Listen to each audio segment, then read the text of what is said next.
Hello, everyone. Welcome back to Bricks and Dragons. Today we're looking at the Drake Starfighter.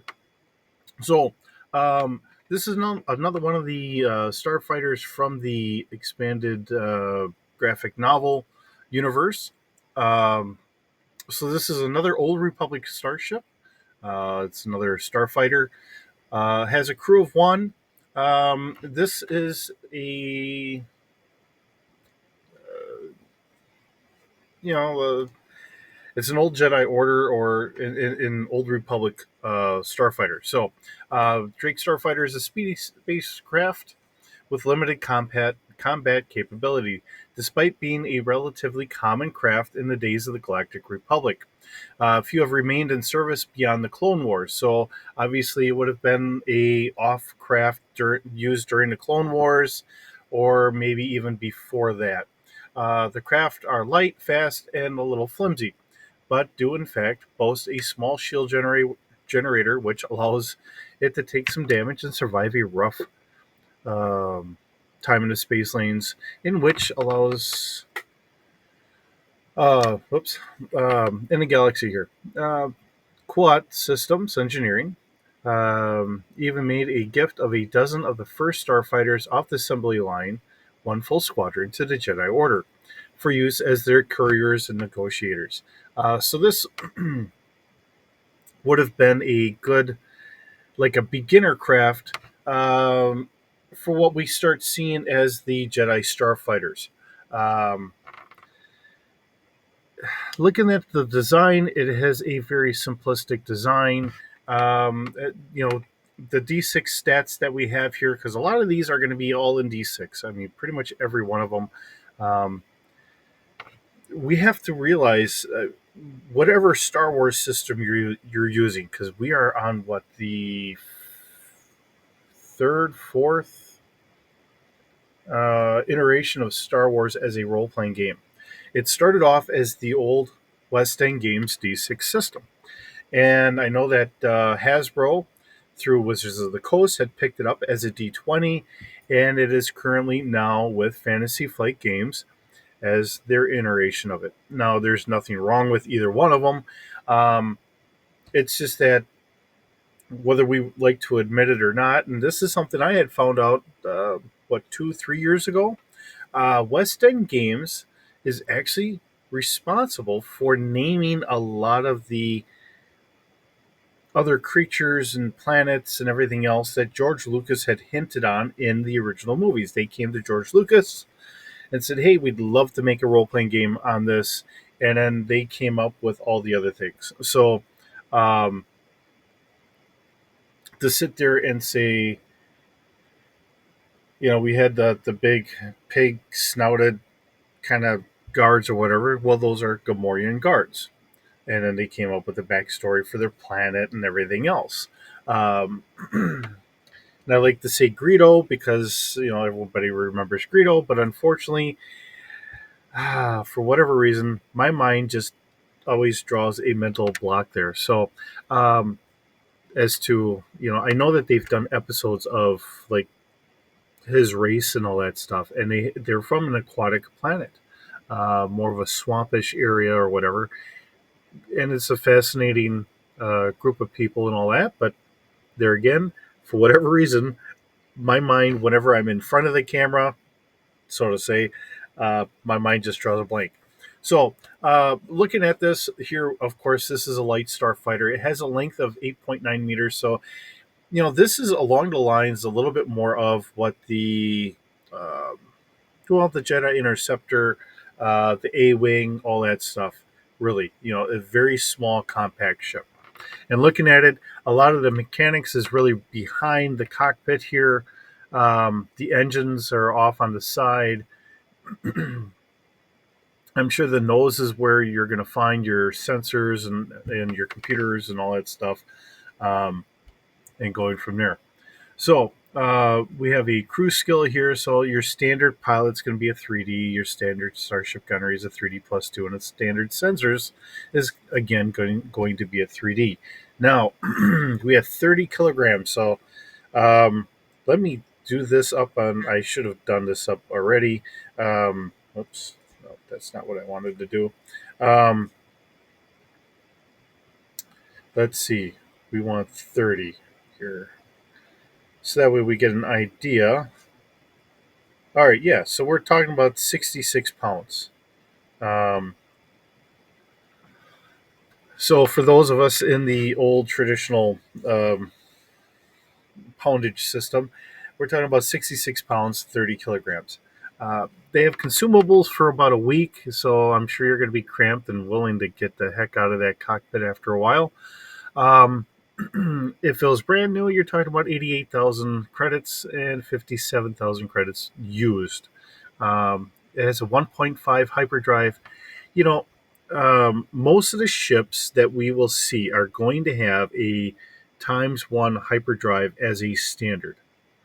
In the Star Wars lore, hyperdrive has been used for a long time, so times one is a pretty standard. Most ships will have that, um, and you just kind of go from there.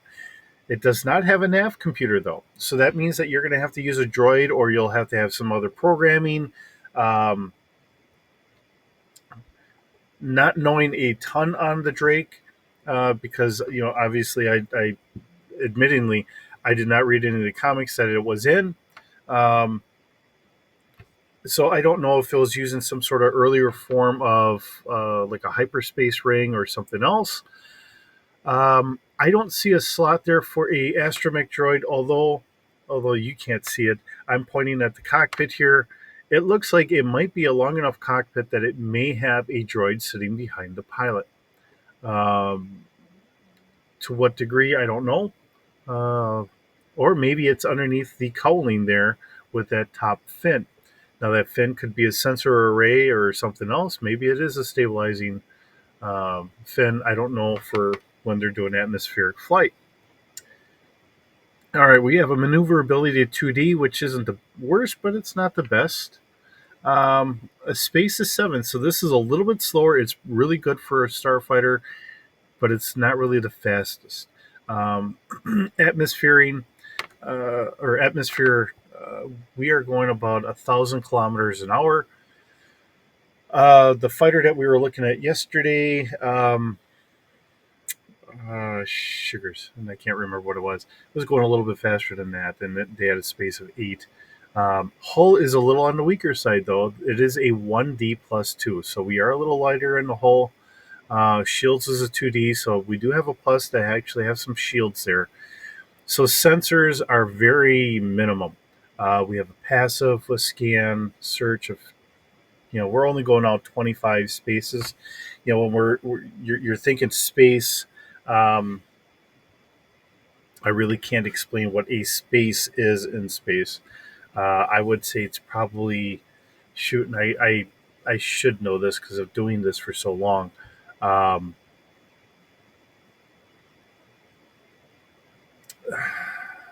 I think it's like about 100 meters thereabouts. So um, somewhere in that range, especially when you look down at your space ranges. You know, in space it's 1 to 3. Atmosphere range is 100 to 300 uh, meters. So you're looking at it in that regards. So um, you have your passive. So it's just passively scanning everything. So you're only going out about 500 meters. You're scanning. So if you're actually trying to do a frontal scan of something, you can go out 1,500 meters. A search, doing a broad search. Uh, you know, Usually when I'm thinking sensors, I'm thinking more of like what you would see out of Star Trek. Okay, so if you're actively trying to search for something or whatever else, so that'd be a long, broad search. So you're really pinging yourself and saying, "Hey, I'm out here. What can I find?" So that can go out 2,500 meters. And in focused, so that's really like a pinpoint out in front of you, is the way I would naturally look at it. Okay, so you're really only going out about 100 meters. Um, if you want to change that up a little bit and say, hey, it's all in a circle going around you, that's perfectly fine. I just think of it knowing just a very small fraction of how aircraft typically work, where you would have like a radar dish in front of you. So in here somewhere you would have a radar dish. Now, because this is science fiction, we will sometimes say that there are auxiliary sensors in that, in like our wing sections, with our fins sitting out here. It's very possible that in our fins here that there could be additional sensor equipment. So maybe it does go all the way around. That's up for interpretation. I am by no means the law. So we do have two laser cannons. I'm sorry. They're fire linked. So in other words, they both shoot at the same time. They go out through the front. Um, we have a fire control of 1D plus one. So that's a little added bonus for trying to shoot something. So um, you have a little bit of a sight somewhere in the cockpit to be able to help you aim. We already talked about our space range being 1 to 3, then 12, and then out to 25. Atmosphere is 100 to 300 meters, then out to 1.2 kilometers, and then 2.5 kilometers.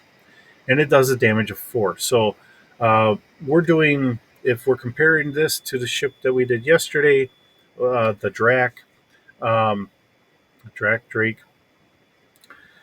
we have two laser cannons that are doing about the same amount of damage as what they were doing. Um, but this is really being marketed a little bit more for like the Jedi, um, trying to get more of a military instead of just a little lesser planetary defense. Um, I know it doesn't make a lot of sense in some regards, but I don't like to do this all that much, but if you look in like our current, people will sit there and say, well, we want to use force, but we don't want to go too overboard on the force, or we want to cheapen it up a little here. So maybe they're using a little bit underpowered laser cannons or so, however you want to look at it. Okay.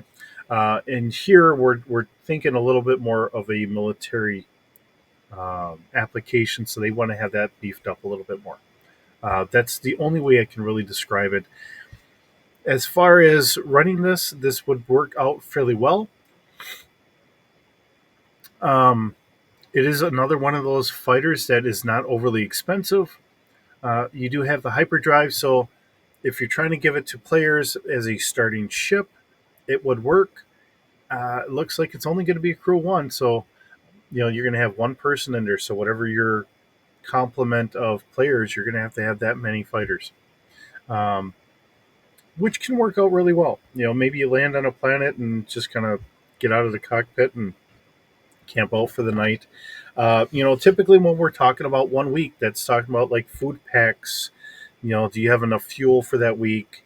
You're going to be stuck in a cockpit. So, we do this in role playing games and say, yeah, they were out there for a week, but you think about yourself if you're stuck in a car for a couple hours and you're kind of getting a little antsy, you want to kind of get up out of that seat and stretch your legs and all that.